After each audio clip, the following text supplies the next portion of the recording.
To the second day of the 4G WE conference.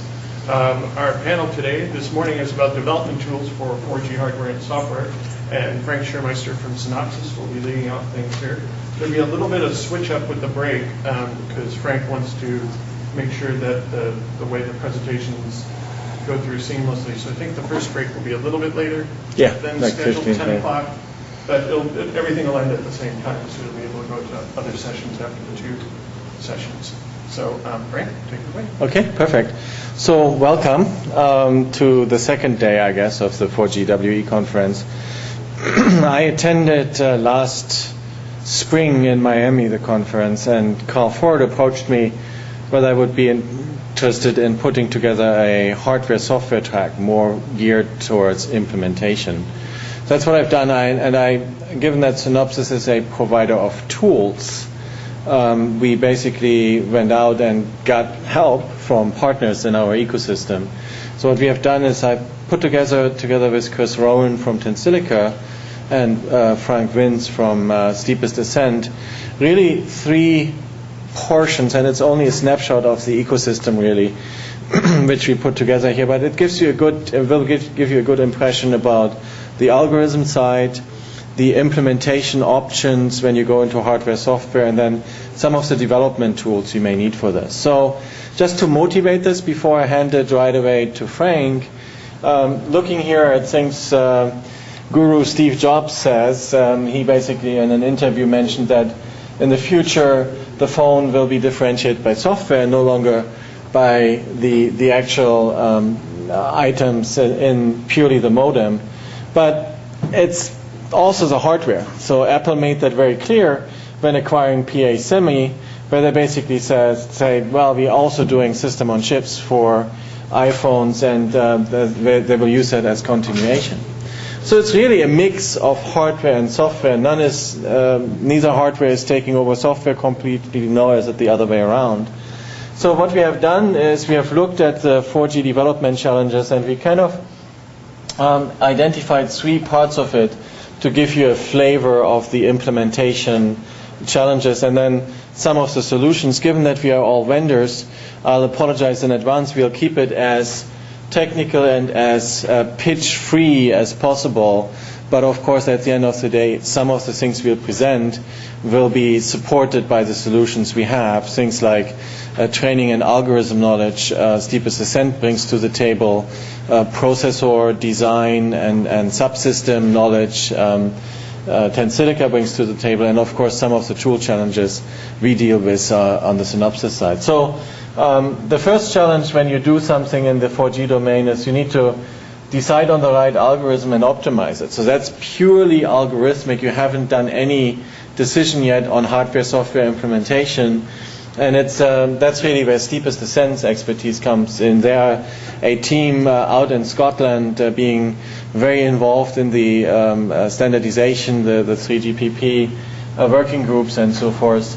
Once you have your algorithm, once you are sure what you want to do, you need to optimize the algorithm in the architecture context and find the best architecture. How now have for the modem subsystem your different layers of software, which cores do you use? Chris will talk about that in more detail, how to do the hardware-software partitioning, how the requirements of the algorithm up here influence your architectural decision based on the computational complexity.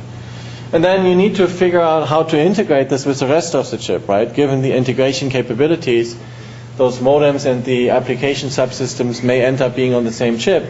So you need to figure out how to connect through from the modem side to the application side. So, and that's where we come in, right? Steepest Descent is bringing the algorithm knowledge. Synopsys is having tools where we're connecting here. Steepest Descent is a great team to consult on the actual implementation and on the actual algorithm background, with Tensilica being an implementation option. Chris will talk about that in more detail. They have exciting new offerings in that space. And then over here, it's Synopsys and Tensilica, where we, for example, take Tensilica's cores and Tensilica's solution, take the algorithms from Steepest Descent and can integrate them into a system for software development. That's kind of the backdrop. There are certainly more things in the ecosystem. How do you go to implementation later on and so forth?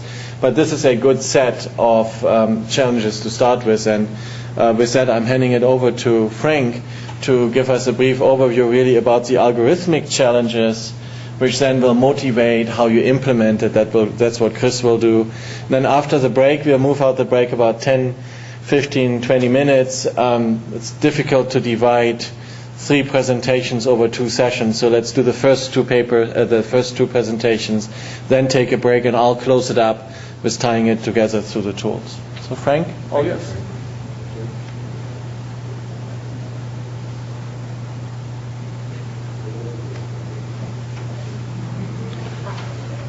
Okay, so thank you for that introduction, Frank, and I want to thank everyone here for joining and participating in this, expressing some type of interest. And am I going the right direction? There we go. So this is the overview of the environment that Frank had communicated, and where each of us play a different role. The key message I want you to walk away from this and an understanding is that it's significantly disjoint factions that are combining to create an overall solution. And the emphasis that I want to take you on to now is in the algorithm space. And inside this algorithm space, it's the foundation for making this communication network work. And this is telling you how I can have multiple calls, multiple users, all going out into the space and not being collided and causing disruptive interference. So for this presentation here, I carved together this outline, which is a LT library overview for System Studio. So an introduction, say, why would we want to have some type of library like this, and where's the value for the end user, the designer that's putting together these types of systems? Also, the physical resources. I felt it would be beneficial for you to get an understanding of what it takes to put one of these systems together. The more you know in general about the environment, the better you are equipped to address your immediate needs. So this is where the physical resource overview, as well as the channel coding, and then an example here with the channels, the physical channels, and the modulation overview. So this gives you a cursory view of what's involved in putting together a physical layer. So part of Steepest Ascent's tool set, we have been very versed in wireless and mobile communications for many years now, probably about 10 years, going on 10 years. And included in this delivery of this wireless and mobile communications is courses, libraries, and consulting services. And the 3G Evolution Lab is a part of the product family for Steepest Ascent, providing a comprehensive physical layer simulation environment. We are currently adherent with Release 8, but this is an ongoing changing environment. So the LTE development is continuing on. There'll be Release 9 shortly, and then this is going to go to LTE-A, so the advanced version is coming up in 2010 in the future there, or 11. Given that these standards are regularly changing, it's valuable to have somebody who's monitoring these for you. So you as the designer, if you put this down as to say, oh my goodness, I need to work on, you can devote a significant amount of resources that end up giving you just a foundation which you can actually access from other sources. And that's where Steepest Ascent is. So what do these libraries provide you with? These libraries provide you with a golden reference verification, a customized test and measurement waveform. So you can actually say, okay, I'm building this device. I need to know exactly what an LTE signal looks like and how that performance is going to behave in my hardware, and the complete algorithm design and the algorithm optimization. And that's where I'd like you to recognize that you don't need to sweat the math. Steepest Ascent has taken care of that for you, and we're able to provide that foundation. So the level of complexity. So in building up this physical layer, there's many different aspects to consider. Synchronization, MIMO receiver, multiple input, multiple output. Receiver, equalization, channel estimation. LTE is a high complex system. So what Steepest Descent does is we step in and we'll take these pieces or the foundation that are in the library here, this whole list of parts, as you will, and create fundamental blocks or mathematical models that represent these operations and allow you, the user, to put these together as a reference receiver, a test model, custom waveform, and in the end, you've got your transmitter or receiver portion built up by fundamental blocks. And this is where working in collaboration with other organizations such as Synopsys and Tensilica, it assists you as an end user in progressing your design to production.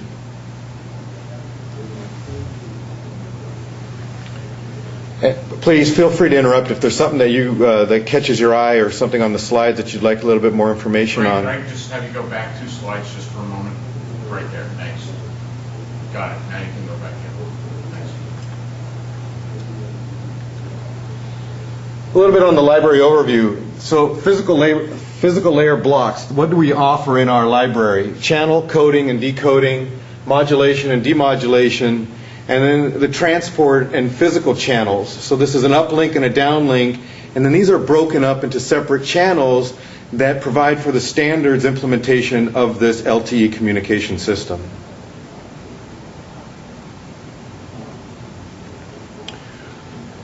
Where is the physical layer in respect to this complete LTE standards? There are 7 layers, as you can see here, and the physical layer is the foundation. This is the algorithm, this is the mathematical models that build up the data, which is your voice or the signal that's being transmitted, and how it is encrypted and sent over signal processing channels. So then the physical channel communicates with the data link, the network, the transport, and all the way up the stream there.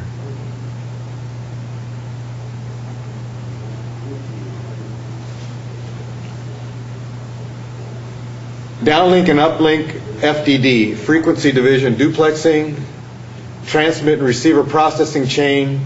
So these are aspects of the transmit and receive processing chain that are built into our library. And I'll take apart some of these in the slides here so that you can get a feel for, if we dive down, how computationally intense each of these operations are. So why put together a library for System Studios? For System Studio, and the significant value is that pre-built models, so you can get a standard waveform rather quickly. You as the designer, if you're taking this algorithm, you're taking a mathematical representation, and you've got to decide, how do I implement that? Well, you can write your source code in many different tools. Then you've got to troubleshoot and debug that. And then you can actually move it to the next step of building on the entire chain. And that is the math that we've taken care of, so you don't need to go through that. So you can quickly get a standard waveform through using our libraries. So I want to talk about speed of execution. So in the tool environment that Synopsys offers, they've built up a efficient means of processing this type of complex data. So you can take our blocks and use this optimal method of processing to quickly get your design. So as going back again, if you're an individual user, you want to start this from scratch, you've got a significant hurdle ahead of you just to get some conceptual idea of whether your theory is going to work. Involved in this is the efficient use of matrices to represent the grids, and it minimizes the overhead. And it takes advantage and exploits the MKL. That's the math kernel library that's built into System Studio. So part of System Studio's optimization of these designs is to exploit tools that are available as well. Physical resources. I'm breaking this apart into time and frequency so you can get a feel for how time is quantized in the LTE standard and how frequency is quantized in the LTE standard. So the next set of slides you'll see give you a snapshot view of what you're working with on an individual time and frequency element. A frame is structured so one slot is a half a millisecond. So that's a time window that the standard for LTE has allotted and said, we're going to chop up our data or our information into these half a millisecond intervals. 2 of these become a subframe, which is a 1 millisecond. 20 of these become a frame. So when you hear a frame of data, you can visualize this is broken up into 20 slots. Each one of these resource elements is 1 slot. So now I'm going into this 2-dimensional grid for time and frequency. And frequencies are the subcarriers. So the subcarriers are what make up the off-dam or orthogonal frequency modulation portion of the LTE standard. Each one of these resource grids plays on a multidimensional array which goes out to antenna ports. So there's different antenna ports that are available or assigned in the standards, in the LTE standards, for you as the user to know that this is how you can transmit your data.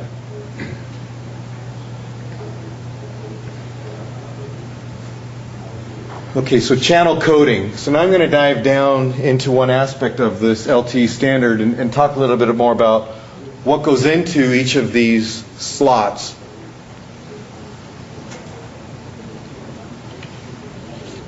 So some of the signal processing techniques that LTE takes advantage of are listed here. The CRC, turbo code, code block segmentation, rate matching, concatenation, and repetition and block codes. Again, I want to emphasize, don't sweat the math. So if you're involved in any of this stuff, leverage some of the work that's out there, and steepest ascent takes care of that math behind the physical layer. In a downlink transport channel, here are some of the blocks that go together to create just a simple downlink transport coding channel.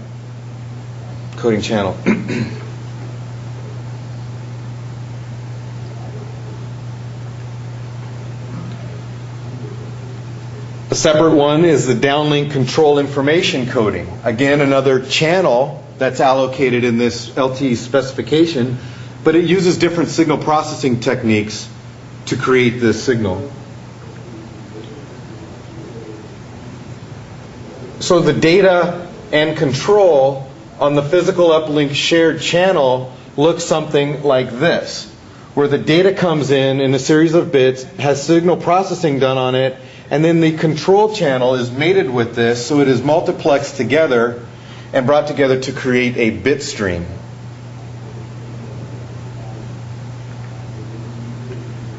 Now the control signal on the physical uplink shared channel looks something like this, where it's taken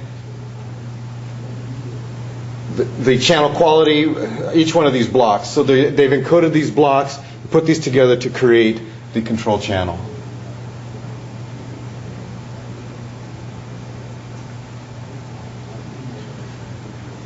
And this is what it looks like on the physical uplink control channel. I don't know if you've been exposed to this in the past or not, but I think this foundation is valuable when you're going in and understanding what's the big picture here on LTE. LTE is a nice small acronym, but there is a significant amount of signal processing, advanced algorithms that are put together to make this real. So here we have in the list here the list of blocks, the library models that we've put together, and each of these have a representation as a building block. It is a model that then goes in and represents aspects of the algorithm used for LTE.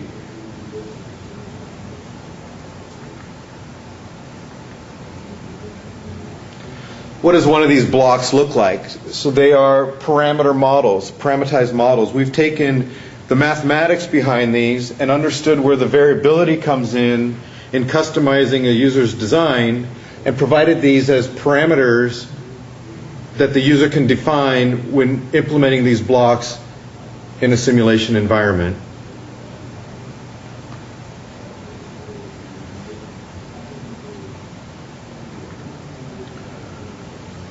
So I'm going to jump to the physical channels and modulation.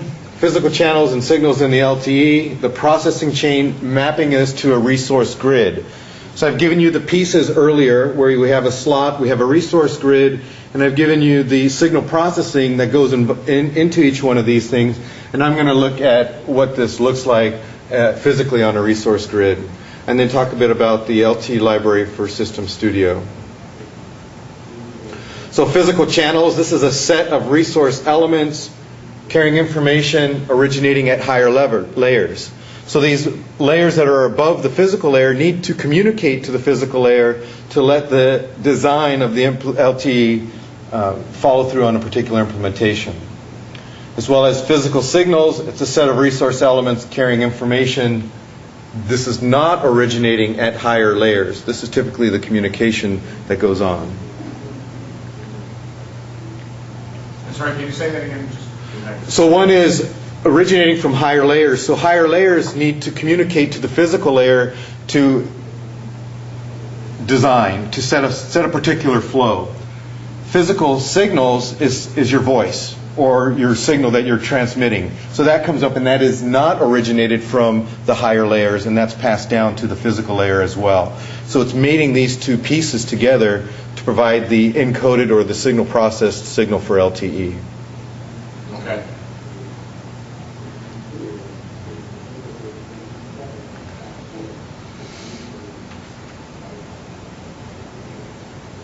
So there's different processing chain requirements, and there's different mapping requirements on the resource grid.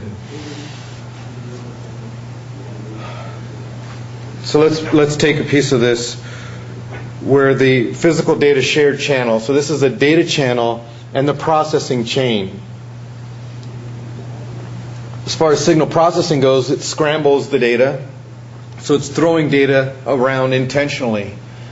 And then it recovers that data on the receiver end of it. It knows it does this in reverse. There's a modulation mapper, there's a layer mapper, and then there's several different layers which then go into pre-coding, and then these get broken apart into the different antenna ports. But before they go to the antenna ports, they need to be mapped and modulated. And I showed you a table earlier of all the different channels. Each one of these have similar chains, but they're different.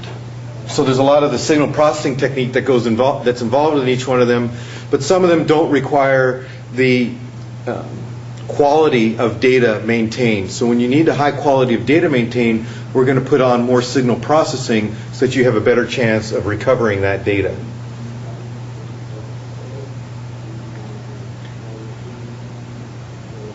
And this is the data channel processing chain.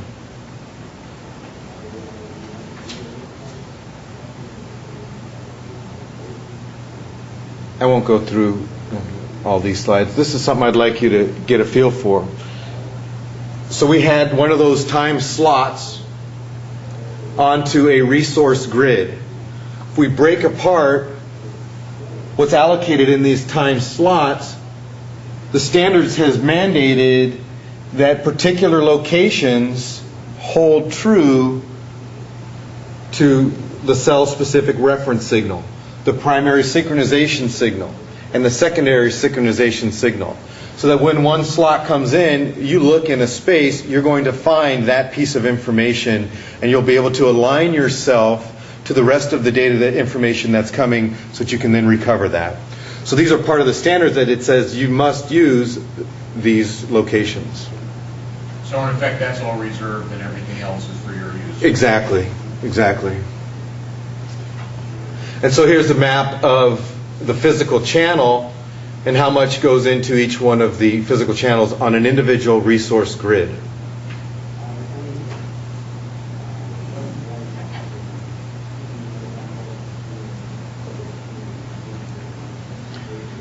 So let's say mapping to this physical resource grid. So I want to put information onto this physical resource grid.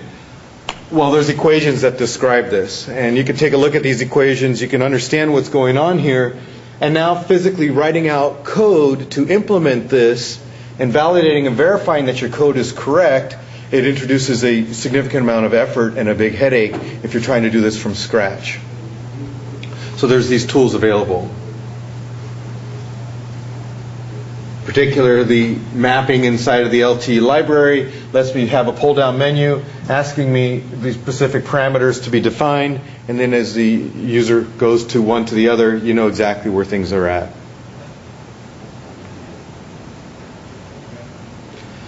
So similar on the downlink channel, there's a similar set to recover the signal. So there's an uplink portion and a downlink portion, and both those aspects are combined together in the library.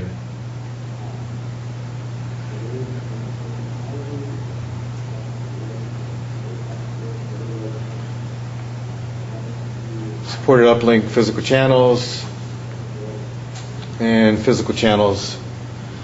So demodulation reference signal and sounding reference signal. So these are other elements of the standard that are required to be implemented on a physical uplink signal.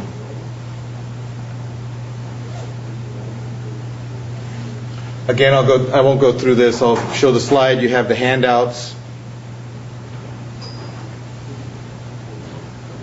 And so here's an example of the physical data shared channel.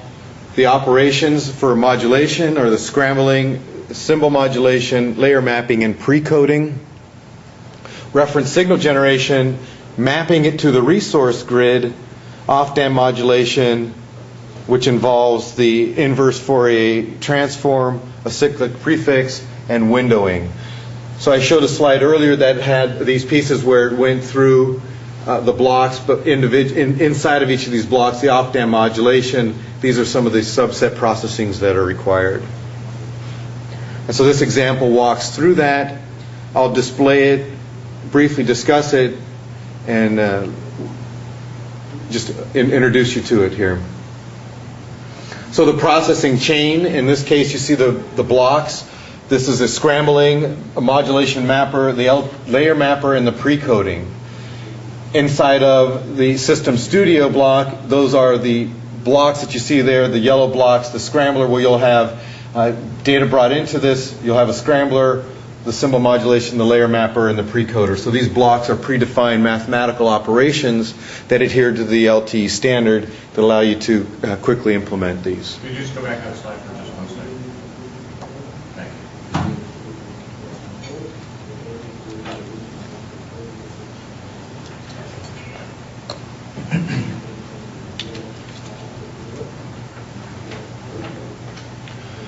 The next step there is mapping. So again, we have another block that takes care of the mapping. And then the reference signal generation and mapping. So here it is inside of System Studio. How do you go about doing that? So the output from the physical data channel modulation now goes into the physical data channel mapper, combining it with the RS mapper, the single cell location mapper.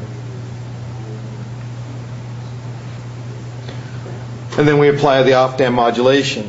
And if you look at the standards, there's different flavors of off-dam modulation. Again, are parameterized models inside of our library that allow you to quickly model and build these.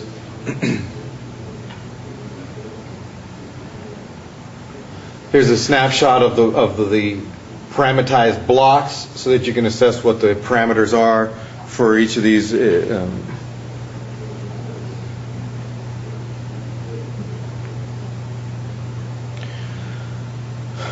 So what's going on between each of these data blocks, which you just see as a simple line, is a multidimensional matrix. I don't know if you recall that resource grid that I showed you, but these effectively are a matrix that's being passed. And this is where the high efficiency of the tool, of the System Studio tool comes into play, is it allows you to quickly take that data and move it forward because it understands the matrix operation and it has optimized algorithms in their simulation environment to work efficiently on the matrices. Now, one of the key things for LTE standards, which hasn't been implemented in any of the other 3G FDD or any of the CDMA, IS-95 or any of the CDMA prior to this, is that this matrix size can now change during transmission. So during the operation, during the simulation, it can now change. So it's dynamic. Part of the LTE standard has a hybrid architecture. So it says it gives a handshake which identifies a flag, which then tells you to go back and redo it, resend it, giving a different acknowledgement statement saying I didn't receive that, or I received it properly. Go back and send it to me a different way. So that is now understood by the standard, and so that data is then dynamically changing during the simulation.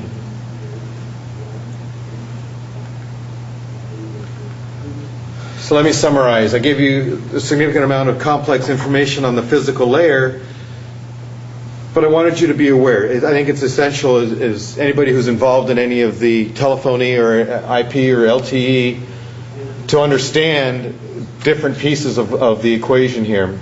So the LTE library for System Studio enables design and validation of the physical layer early in the product lifecycle. So you can build your confidence up that you've actually optimized this algorithm, you've got the best foundation to work from.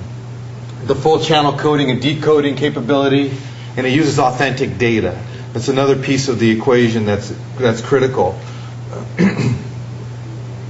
Physical channel signal generation and mapping of data to stimulate subsequent design stages. It's all included in part of the physical layer libraries. A block-based model, don't sweat the math. So each one of these things have a significant amount of signal processing behind them. My message to you is don't sweat that math. And there's pre-built systems available for test models and RMCs. And my last slide here is why you put something like this, put a library like this inside of System Studio. It's a comprehensive set of blocks to take care of the physical layer. It'll increase your productivity by providing you pre-built blocks, pre-built models so that you can test and measure your design early. You can exploit the speed of the simulation. So the simulation environment that's been around for years is now at your use. We have efficient use of data types and the math kernel libraries that are available in System Studio. Okay, I believe that's where I stop there. So let me, if there's anything that anybody has a question on, I can go back to a slide or two. I'll take a couple minutes of Chris's time right now. I've got a very simple question, which is, we talk about the fact that by not sweating the math, we save time and we get closer to testing. What's kind of the expectation as to how much time we're saving in the development process overall? Is it a month, a week, and particularly, I'm assuming that there's some quality assurance that you gain also because of the fact you get to take advantage of the tool set to, in effect, compare to real data. Absolutely. I'd put it at 1 year, 1 man month year, one man year of engineering time. So you can partition that any way you want. So if you threw 2 guys on it in a 6-month window, you'd be able to put this physical layer together. If you wanted to put more effort on it, you can build that up in a shorter time frame. To add to that, perhaps, I mean, for us as we are a consumer, I'll talk a little bit more, not so much about the tool, but about why you need this fast simulation. CBSSM really has like a team of people who do nothing else and sweating about the standard, even helping to design the standard in the working groups, right? So they are the experts. If you want to train up your own people to do this, it's a tough undertaking. The leaders will do it, the pioneers, right? So like the guys up in Northern Europe and so forth, and some in Asia who are very far ahead, who are the first ones out there. They have their own libraries. They have developed their own C++ equivalents of this to test out the computational complexity of those standards and so forth. But if you're not within those 5 companies, if you will, and you want your team to learn about this, this is really a huge starting point, jump start, really. So we actually have, if you look then from a tools perspective, who's using things like this, right? It's actually the top 5 will also use those libraries because it gives them an independent checkpoint, right? So they have their interpretation of the standard. It's just like communicating with your wife, the shopping list, or for Friday night shopping, you may have communication flaws in there and come up with the wrong banana. So this is the same thing. You have essentially a independent checkpoint validating that the interpretation is correct. And if you may still be right, but you have double-checked things with others' expectations. So even those top 5 are users of those type of libraries. But then if you are somebody who wants to get into the market relatively fast, as not being in the standardization process, this is a huge thumbs up. So the one menu makes absolute sense because we have reference libraries for different types of standards, and it really is a learning thing because you don't just read the book and the standard. You actually get these blocks. You have a tool where you put a waveform in and you put the input data in, and you then see what the blocks do to it, which really is a great increase in training productivity and learning these things. I would highlight 2 distinct aspects of having models like this. One, on the assumption that you're designing some particular piece, you need to know what the rest of the world does. So what's the environment? And that really becomes your test bench, the source of streams, the checker of output of your particular block. And this thing, because it implements the receiver, the transmitter, the channel, allows you to do that. Plus, it is a reference implementation of the internals of whatever you're doing. So the partitioning of blocks, the detailed functionality, it allows you to see in detail as you drill down and design each of the individual subsystems within your subsystem what exactly the behavior needs to be. And so it really becomes a critical reference point to be able to design and test what you're doing. And then from there, one of the items, this is your original reference point. Now you start implementing it. So the library will start with a pure floating point representation. So you have like you read it in the book and you do the math. But now when you go down to the most efficient chip implementation within your system, now you need to decide what's my right bit width, what's my right implementation choice between hardware and software. And that's where these come in very, very handy as references. It's just something you don't need to do in your project, because if you look at our 3 companies here, we have totally different core competencies, right? So if I would have had a full day, I would have invited a Nokia as a system user and a semiconductor company providing the chips into that as well. So we have IP with Chris. You need to take those libraries. They don't want to. They need to understand the algorithm to design the right processor underneath. But it's not their core competence to influence the algorithm. They take it as it is. So them learning it and taking this as a reference is one starting point. For us, we are all focused on getting you the best engine, right? So we are like the Ferrari engine of simulators, and we don't really care whether Michael Schumacher or this guy from Finland drives the car, right? Which is the algorithm feeding into the simulator and using the engine. It's not our core competence. That's why this ecosystem, this partnership is very important. And it's really become mandated by the technology. Individually, each one of the companies have our core competency, but now as we move forward in this LTE standard, it's a barrier for a company to try to realistically bring one of these to market. Okay, thanks. So now the second step, just to lead it over to Chris, is now we have the algorithm, we know what we want to implement, and Chris will now talk about implementation choices between hardware and software and some of the engines they have designed to enable them. Right. So thanks. So I'm really going to talk a lot about how you start to deploy these algorithms in silicon. So Tensilica is a leading provider of application-specific processor cores.